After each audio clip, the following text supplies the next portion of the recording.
مولاي صل وسلم دائما ابدا على حبيبك خير الخلق كلهم.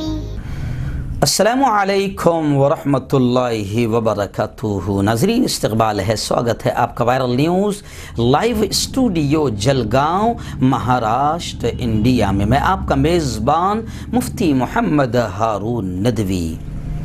آئیے انٹرنیشنل ٹاپ 5 نیوز دنیا کی 5 بڑی خاص اہم خبروں پر نظر ڈالتے ہیں. سب سے پہلے میں اپیل کروں گا کہ جو ساتھی نئے ہیں اور ابھی تک اس بے باک سچے چینل سے جڑے نہیں ہیں، اگر آپ کی خواہش ہے کہ آپ کو ملک بھارت کی اور پوری دنیا کی صحیح اور سچی خبریں دیکھنا ہے تو پھر آپ اس چینل سے جڑ جائیے. اس کا طریقہ یہ ہوتا ہے کہ ویڈیو کے نیچے ایک جگہ لال کلر میں سبسکرائب لکھا ہوگا، اسے ٹچ کر دیجئے، وہ سفید ہو جائے گا. اس کے سفید ہوتے ہی رائٹ سائڈ میں ایک گھنٹی بن کر آئے گی بیل، اسے بھی ٹچ کر دیجئے اور بیل کو ٹچ کرنے کے بعد 3 آپشن آئے گی. اس میں پہلا آپشن آل کا رہے گا ALL، اس کو بھی ٹچ کر دیجئے. یہ تینوں کام کرنے سے یہ ہوگا کہ آپ چینل کے ساتھ جڑ جائیں گے. ہماری ہر خبر، ہر ویڈیو آپ کو آپ کے موبائل پر مل جایا کرے گی. اور ہاں ناظرین، ہم ہر روز ایک اپیل کرتے ہیں، درخواست کرتے ہیں کہ پلیز یہ ایک پرائیویٹ چینل ہے اور پوری ایک ٹیم کام کرتی ہے، بڑا روپیہ پیسہ خرچ ہوتا ہے. اگر آپ چاہتے ہو کہ ایسے بے باک سچے چینل جو ظلم کے خلاف، ظالموں کے خلاف آواز اٹھا رہے ہیں، حکومت کی نگاہوں میں نگاہیں ڈال کر بات کر رہے ہیں، اگر آپ چاہتے ہو کہ ایسے چینل مضبوط ہو، ترقی کریں، آگے بڑھیں، تو پھر آپ کو چینل کی مالی مدد، فائنینشیل ہیلپ کرنی پڑے گی. اسکرین پر آپ نظر ڈالیں، ہمارے چینل کا بینک اکاؤنٹ نمبر بھی دیا جاتا ہے. اور اگر آپ آن لائن پیسہ بھیج کر مدد کرنا چاہتے ہیں تو گوگل پے، فون پے اور پے ٹی ایم تینوں کا نمبر دیا جاتا ہے. تینوں کا نمبر ایک ہی ہے، 9923222261. اللہ نے جو بھی آپ کو طاقت دی ہے، ہر دن یا ہر ہفتے یا ہر مہینے اپنی طاقت کے اعتبار سے آپ چینل کی فائنینشیل ہیلپ، مالی مدد ضرور کیجیے. آج سنڈے ہے، پھر بھی ہم نے چھٹیاں بند کر دی ہے. سنڈے کو بھی ہم کام کرتے ہیں کیونکہ آپ لوگ ہزاروں لاکھوں کی تعداد میں دیکھتے ہیں، تو اب ہم نے اپنا آرام، اپنی چھٹیاں بھی ختم کر دی ہے. ناظرین، پہلی بڑی خبر ایران کو لے کر ہی میرے نگاہوں کے سامنے 2 خبریں آ رہی ہے. پہلی خبر تو یہ ہے کہ ایران نے 2 نئی جوہری تنصیبات کے قیام کا اعلان کر دیا. ایران کی جوہری توانائی ایجنسی کے سربراہ علی اکبر صالحی نے ان کا ملک 2 نئے جوہری پلانٹ پر کام کر رہا ہے. ان کا کہنا ہے کہ ایران نے 2 سال پہلے ہی ان نئی جوہری تنصیبات پر کام شروع کرنے کا فیصلہ کیا تھا. ایران کے سرکاری ٹی وی چینل کو دیے گئے ایک انٹرویو میں علی اکبر صالحی نے کہا کہ تہران 24 گھنٹوں کے دوران یورینیم افزودگی میں اضافہ کر سکتا ہے. وہیں پر ایرانی خبر رساں ادارے ارنا کے مطابق جوہری توانائی ایجنسی کے سربراہ علی اکبر نے کہا کہ 2 نئی جوہری تنصیبات ایک میگا صنعتی منصوبہ ہے. اس منصوبے پر سرمایہ کاری کا حجم $10 ارب سے زیادہ ہے. ایک سوال کے جواب میں علی اکبر نے یہ بھی اعتراف کیا کہ ایران نے 6 عالمی طاقتوں کے ساتھ طے پائے جوہری معاہدے کے پروٹوکول کی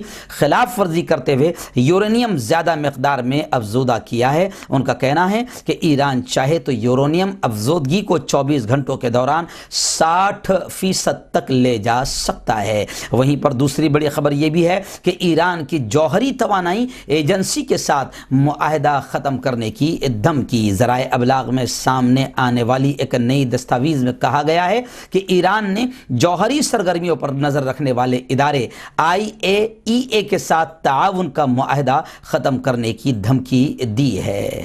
ناظرین، دوسری بڑی خبر اس وقت آ رہی ہے. جی ہاں، جمال خشوگی جو سعودی عرب کے ایک سینئر صحافی، سینئر جرنلسٹ تھے، جو حکومت کے خلاف بھی بے باک انداز میں لکھتے تھے، بولتے تھے، ان کا مرڈر کر دیا گیا، قتل کر دیا گیا. اب یہ خبریں آ رہی ہے، ایک امریکی رپورٹ میں یہ کہا گیا کہ خشوگی کے قتل کا آرڈر، حکم سعودی عرب کے ولی عہد نے دیا تھا. سعودی عرب نے امریکی رپورٹ